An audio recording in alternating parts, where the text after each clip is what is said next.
Hey, this is Mr. Luke, and I just wanted to break down the concept of regrouping that we've been covering with Addition the last couple weeks, and kind of give you a glimpse into the classroom and how we handle regrouping, and give you some tips on how you can help your child better understand the concept of regrouping if they're struggling with it, or if you just want to see them demonstrate it to you. So the first way that I showed the class was I showed them with bundles.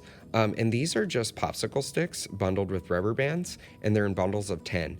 You can very easily do this with toothpicks, with hair ties. If you have popsicle sticks at home, awesome.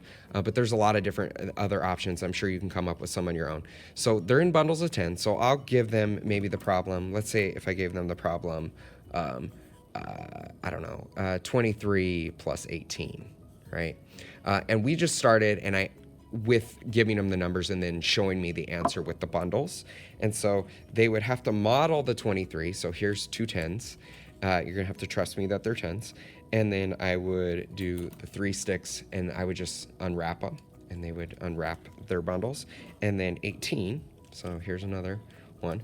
And then I would have 8, and I have to count them out. So there's 3, 4, 5, 6, 7, and 8. And then what I would tell them is what's the answer. And we started talking about how, well, we have 11 here. But what we could do with this 11 is we could actually make another 10.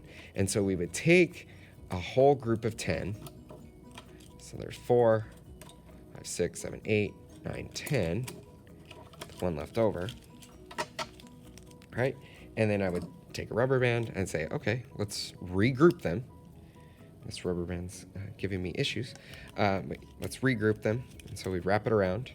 And now what's our answer? And so then they would count out 10, 20, 30, 40, 1.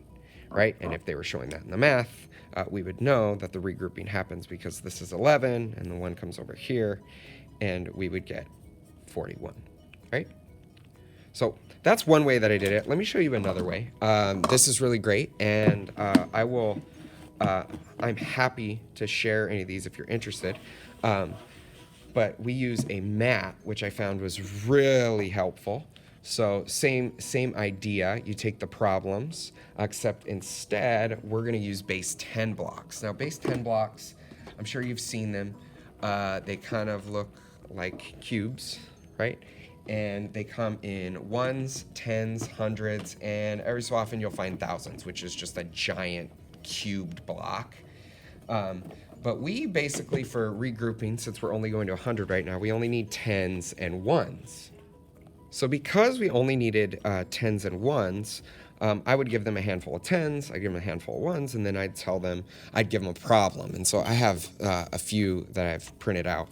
But let me grab this one. This one's 49 plus 36. I'll put it up here. 49 plus 36. And so they would just simply demonstrate by putting out their tens blocks. So there's 40, and then here's 30, right? And then we would just count out our cubes. And this was nice because they're in arrays, so they're in sets of 10. And so I'm going to demonstrate my 9, and I'll move this around so you can see it. But so there's my 9, and then here's my 6. And then what I would ask them is, can we make a 10? And a lot of them would see that, hey, if we add 4 over here, we take 4 from here, we can put up here, or we could just take 1 from here and make a 10. And then I'd say, well, this is regrouping, so we're taking and we're getting rid of these. Boom. And those are going to be exchanged with a 10 because we had 10 cubes. And so those are gone now. Now we have a 10. So when we count the answer, 10, 20, 30, 40, 50, 60, 70, 80, and 5, the answer is 85, and they would be able to see that. And that is another way that I showed it. And then the last way, and this is where we're kind of leading them to, and so we let them use these mats if they need them or to check their answers. Eventually, some of the students will start drawing them, and I'll show you what that looks like in the drawing aspect. But I would give them a sheet that looks like this. And this is probably your more standard way of seeing it. And so I might give them a problem. So I'll put that problem here. I might give them a problem. And so they would copy it down. 32, 29. And then what you're meant to do is kind of connect these in the ones place. The 9 plus 2 is 11.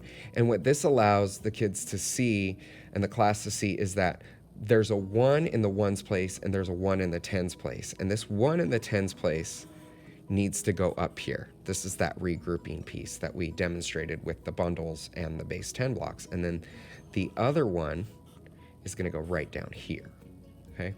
And so showing this kind of gives them that concept of what's happening. Oh, there's a 10, I need to move it over. And then I tell them, all right, now that you have this, your new problem is not 3 plus 2, it's 1 plus 3 plus 2. And I have them write that out in the beginning. They don't have to do that as they start to demonstrate mastery, but it's one way that they can show this. And so 1 plus 3 is 4 and 2 more, and they simply show it as 61. So that's another way that we show them. And eventually, I want to see them and I want to get rid of this box. And so they're not even using that. They just know if I took a different problem, eventually what I want to see them do and demonstrate is it's kind of scaffolding them to understand that this is 13. I know I put the ones place here, I carry the 1, and now I have 93. That's where we want them to get them. And then to show it visually, if we go back to our problem, let me take a different one, blank sheet. If we go back to our problem and we take the same problem, the way that we could show it on paper or using base 10 picture drawing, base 10, we would draw our 10s, we use sticks, right? And then our 1s, right? There's 32. And then we're adding 29. So I'm just going to draw it below. So here's our 10s, those represented of our 10s. And then I would draw 9 right here. So there's my 9 dots. And now what I want them to be able to see is that this needs one more to make a 10. And so they're just going to circle it, cross it out because it's being regrouped. And then they just add another 10 over here. And so we know our answer is 1, 2, 3, 4, 5, 6, 60 if we're counting by tens, and 2 more. The answer's 62, and they can show that visually. So there's a bunch of different ways that you can demonstrate regrouping. What is nice about these ways is they scaffold up to bigger numbers. So when you start adding bigger numbers to be added together, triple digits, they have a good foundation that helps them build on their understanding of what they're supposed to do when they get bigger numbers and they're required to regroup. They know they go to the tens and then they go to the hundreds, and it makes it really easy to develop that concept. So if you see work going home and you see that your child might be struggling with this video is here to help you and kind of support you in developing your understanding of what we're teaching and how we're doing it.